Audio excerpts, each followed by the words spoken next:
Portuguesa, também parceira aqui do Salvador Concursos, nesta proposta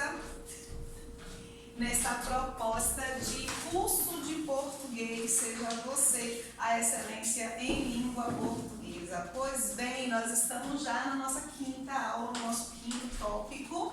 O pessoal de casa já tem algumas aulas disponibilizadas, é sempre um processo bem progressivo, surgiu quando vocês forem estudar língua portuguesa, vocês estudem pensando em algo coordenado, de formação das palavras, fonemas, acentuação, formação das palavras, ortografia e depois morfologia. Porque quando nós atropelamos alguns conteúdos, a gente acaba deixando escapar várias informações interessantes. Então, chame agora de invejoso. Hoje nós estamos na quinta aula e a quinta aula é uma aula de ortografia. Infelizmente, a ortografia é assim, você estuda, acha as regras até interessantes, tenta aplicar várias regras, mas na hora das questões eles não colam exatamente as regras ortográficas. Por que então continuar a estudar ortografia no aspecto de regra? Porque vai ajudar na hora de fazermos uma produção de texto. Errarmos, gente. Não vou dizer quem foi, mas todo mundo aí em casa também viu o suspensão e o... qual foi o outro? Analisar, não foi? Vocês não viram suspensão e analisar? Tem que conviver mais, gente. Tem que assistir mais notícia. Tem que olhar mais fofoca. Um dos ministros do nosso governo federal, que é responsável pela educação, escreveu em um dos pedidos, segundo ele não foi ele, escreveu foi o estagiário, um pedido requisitando a suspensão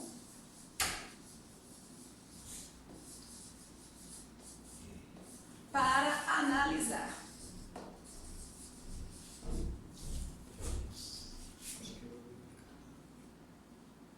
Ele perdeu essa aula. Por quê? Mas ele disse que não foi ele, que foi o estagiário. Vamos lá compreender que foi realmente o estagiário. Mas, enfim, essas duas palavras, as regras relacionadas à utilização do S e do S aqui de suspensão e do S de analisar, são regras que você consegue verificar nas teorias mesmo, nas regras relacionadas à ortografia. E são regras de palavras que a gente costuma utilizar muito. Analisar a gente utiliza muito essa palavra. Suspensão a gente utiliza muito essa palavra. E pensando no Ministério da Educação, sim, nem o estagiário poderia ter errado. Eu não sou muito a favor, e nesse aspecto de ortografia, do conteúdo de ortografia, nós vemos muito isso. Eu não sou a favor da ideia de estar certo ou errado. Existem variações. Também não sou muito a favor da ideia, está certo ou errado. Por quê?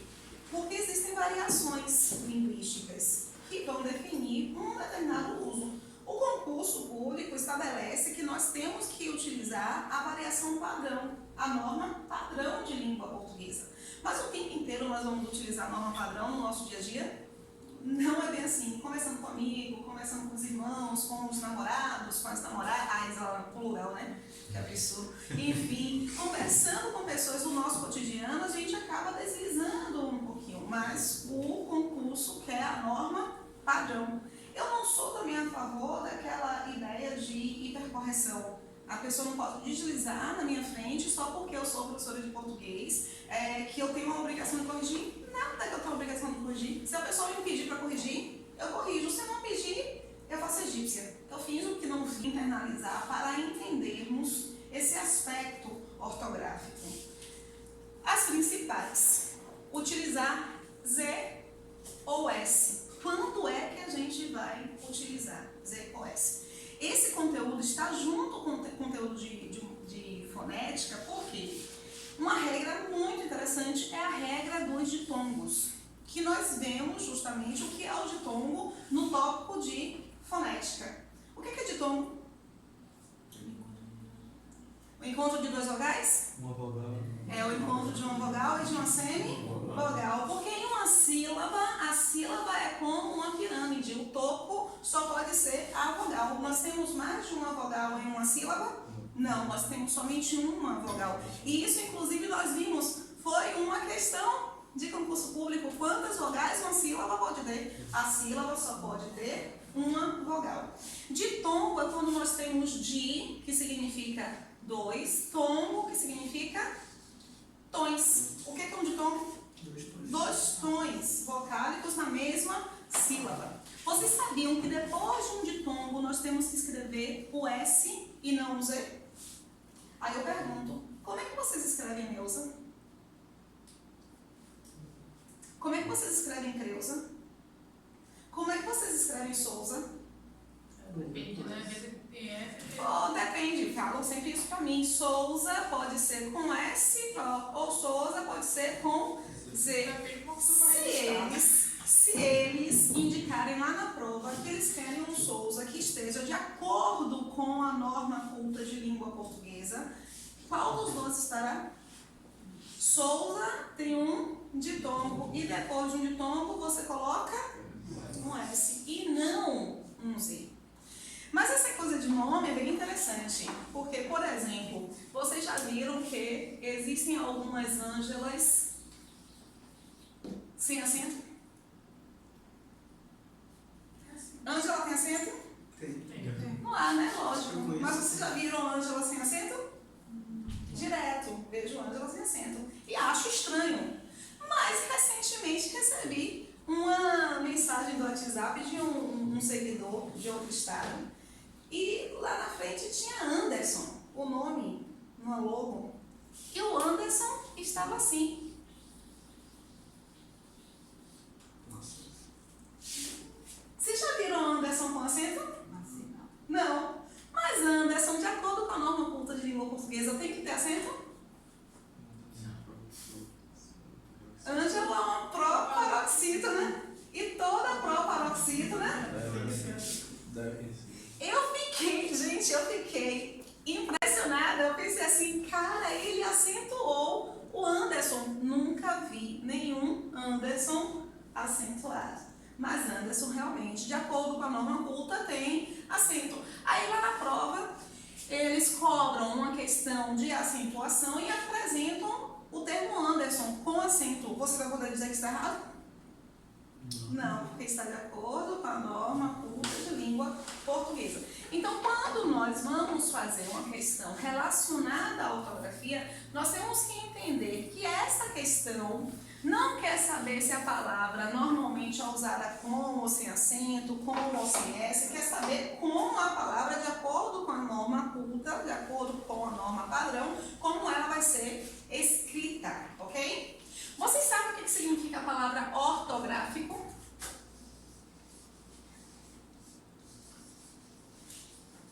De ortografia. Orto significa correto. Grafia escrita. E grafia é a escrita. Então, é a escrita correta. Você sabe o que é caligrafia? Cali significa bonito. Grafia significa escrita. Então, o que é uma caligrafia? Uma escrita bonita. Aí as pessoas dizem, poxa, você tem uma caligrafia feia. Isso poderia? Não. Ou se a pessoa falar, você tem uma caligrafia bonita. Isso é redundante e o primeiro paradoxo. Eu tenho, portanto, uma relação muito significativa em como essas palavras são construídas. Quando nós pensamos aqui, voltando à questão dos ditongos, louça vai ser com S, Creuza vai ser com... Eu nunca vi uma Creuza com S. Nunca vi uma Creuza com S. Nunca vi. Talvez em filme. E nacional, né? Nunca vi uma Neuza com S. Nunca. E se eu ouvir algum dia, eu vou ter a sensação de que está errado. Mesmo eu, sendo professora de língua portuguesa, sabendo que existe essa regra, a gente se depara com aquilo que normalmente é apresentado. E quando a gente verifica que normalmente é apresentado com erro, quando nós verificamos o que é correto ortograficamente falando, na regra ortográfica, a gente acha estranho, a gente diz assim, ó gente, o que é isso?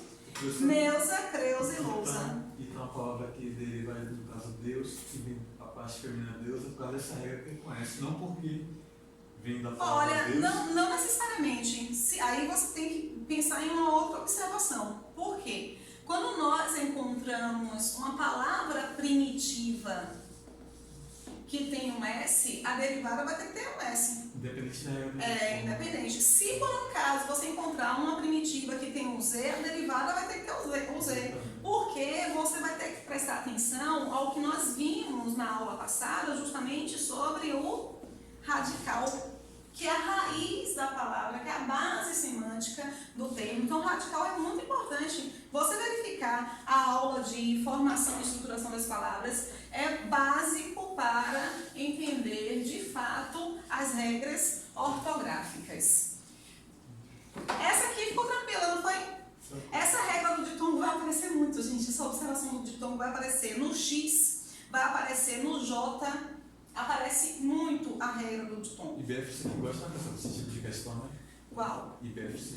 Que ela gosta de cobrar questões mais tradicionais, quando é ortografia. E a IBFC realmente vai pegar algumas teorias de ortografia. Mas o que você vai encontrar muito mais intensamente são questões que não estão ligadas às regras. A exceção, no caso. Nem exceção. São palavras que estão mais ligadas ao conteúdo de parônimo.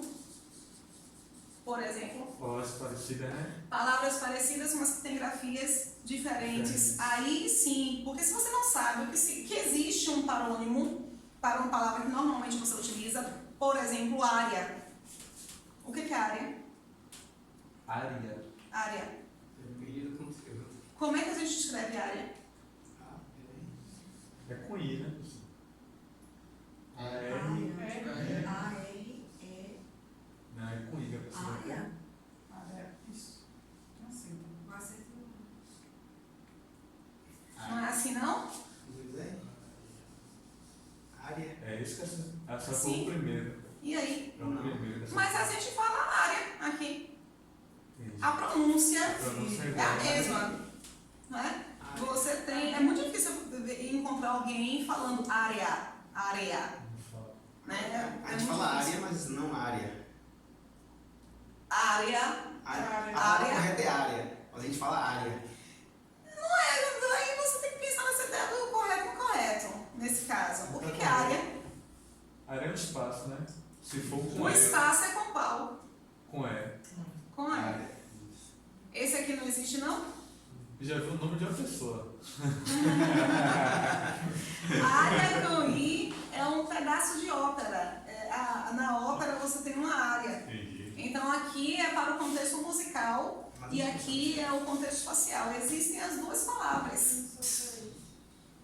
Que não é um parônimo, é um homófono, porque você tem igual som e grafia diferente. Se você não sabe que isso existe, você vai acertar essa questão de ortografia? Não. Nós achamos que, para estudarmos português, nós não temos que trazer semântica o tempo inteiro. A gente precisa trazer semântica o tempo todo. O tempo todo. É o entendimento, é a compreensão. Quanto mais distantes nós estamos da semântica, mais distantes nós estamos da excelência em língua portuguesa. Porque a gente quer a regrinha, pegar a regrinha do bolso e não analisar o contexto. Tudo vai depender muito de contexto. E todos os conteúdos dependem de contexto. Então, quanto mais você parar e disser, eu vou estudar isso, mas pensando primeiro na abordagem semântica e depois na fonética, na morfológica, na sintática, você conseguirá avançar muito mais. E o que as bancas estão fazendo hoje? Elas estão relacionando cada vez mais intimamente o conteúdo de semântica com os outros conteúdos, deixando essa relação muito mais explícita. Se você nunca estudou assim, substantivo para o adjetivo. E aí? Vocês sabem, deixa eu abrir um slide branco para ver se eu consigo.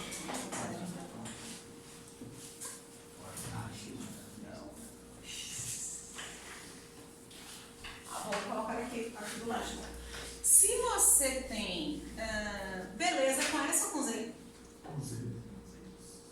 Isso fica claro, não é? Gostoso é com S ou com Z? Com S. Gostoso vem de qual palavra? As duas palavras são substantivos Não, beleza vem de um adjetivo. Tem gosto. As duas são substantivos? Não. É belo. É belo. Beleza é um substantivo, mas gosto é um adjetivo. Tem beleza. Agora, as duas palavras são derivadas ou são primitivas? Derivado. São derivadas. Beleza vem de belo. E gostoso vem de gosto. Então vejam que o primitivo aqui é um adjetivo. E o primitivo aqui é um substantivo. Quando um substantivo deriva um adjetivo, esse adjetivo vai ganhar este sufixo aqui. O que é um sufixo? É uma estrutura que está depois do radical. Este sufixo aqui é um sufixo adjetival.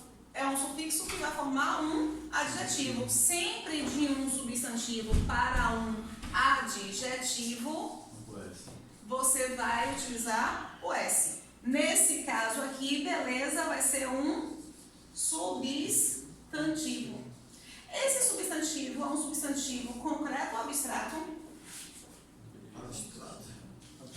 É um substantivo abstrato. Por que é um substantivo abstrato? Porque é relativo na pessoa. Não quantifica. Você pega a beleza, eu vou pescar. Tudo muito vago. Beleza você não tem claramente. Tem um parâmetro.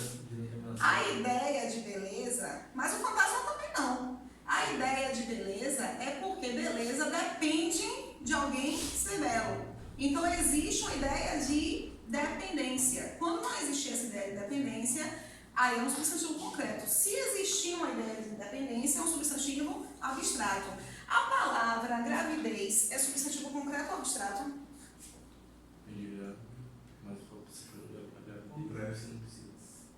Concreto Não, ou é abstrato? abstrato, porque tem dependência também.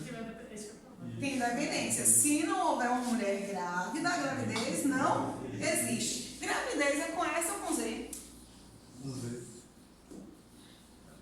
Substantivos abstratos que têm esse som vão ser gravados com Z, porque eles vêm de um adjetivo. Então, sensatez é com S ou com Z? Com Z, porque sensatez vem de quê? Sensato. Então, se vem de sensato, você já tem uma relação aí, ok? De dependência de substantivo abstrato e da utilização do Z. Isso aqui é bem interessante. Tem uma regra que ela é bem bacaninha, não está no material.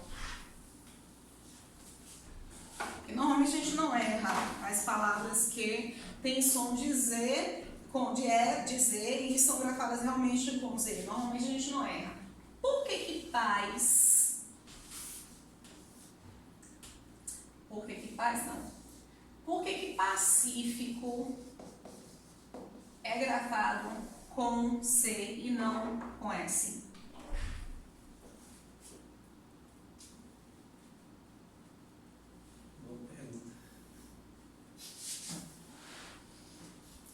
Porque pacífico lembra muito passivo, não é? Não lembra passivo? Passivo vai ser com S ou com C? Com S, dois S. Com dois S.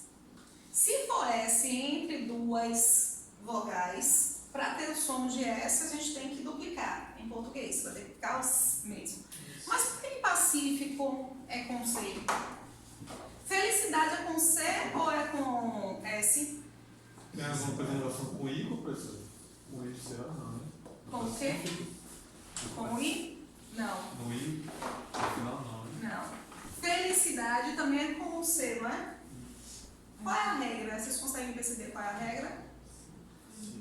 Quando a palavra primitiva termina com Z, né, professor? Quando a palavra primitiva tem Z, a derivada vai ser com C. Porque felicidade vem de feliz. Então você tem esta relação aqui. Ok? Deu para entender direitinho? Dessa eu gosto bastante. Mas como a gente quase que não erra, aí não é uma regra que costumam colocar muito nas gramáticas ou em material para concurso. Mas é bacana quando você compreende como a coisa é orquestrada. Então você tem um adjetivo para um substantivo: belo, beleza, rígido, rigidez. Vejam que com o Z. Isso aqui é legal, muito mais, eu gosto muito mais dessa regra por causa da observação dos substantivos abstratos e concretos. Se é abstrato, vai ser com Z mesmo. E de um substantivo para um adjetivo, porque ela pega a palavra justamente o sufixo de adjetivo. Só que a gente tem algumas observações a fazer. Repare que camponês vai ser com o S. Marquês vai ser também com S, porque vem de marco, tá? Então é uma referência também à origem. E a palavra calabresa vai ser com S ou vai ser com Z? Calabresa é com S porque é sadia. Diga se você não lembrou disso. Mas calabresa é com S. Mas calabresa não é palavra primitiva, não? Aí vem a grande questão. De onde vem a palavra calabresa? É de uma região italiana, Calábria. Então, por isso que vai ser com S. Origem é Exatamente, a ideia de origem. Aí, como é que você vai ficar observando a origem o tempo inteiro? Infelizmente, você não vai conseguir observar a origem de todas as palavras. Mas conhecer a origem de algumas delas vai ser muito importante na hora da prova. Nós temos a palavra pequenês. Como é que eu escrevo pequenês? Pequenês é com S, né? E pequenês? Assim. O que é pequenês? Ela fala. Hã? Pequenês é tipo. Ele é pequeno, Pequenês, professor, Você tem é um pequenês, adjetivo. o pequeno, originando outro adjetivo pequenês. Que é com S ou com Z? É com S. Com acento ou sem acento? Nossa, sim. Assim? Eu já vi assim. Pequenês, com Z. E como é que a gente escreve pequenês, o cachorro? Não sei escrever o cachorro não, só direto. O grande lance para o cachorro é que é pequinês. Porque vem de Pequim. Aí a raça. Uma aluna que falou para mim, professor, ele tem esse nome por causa da raça que vem de Pequim. Cada origem também é isso? Portanto, por causa da origem também.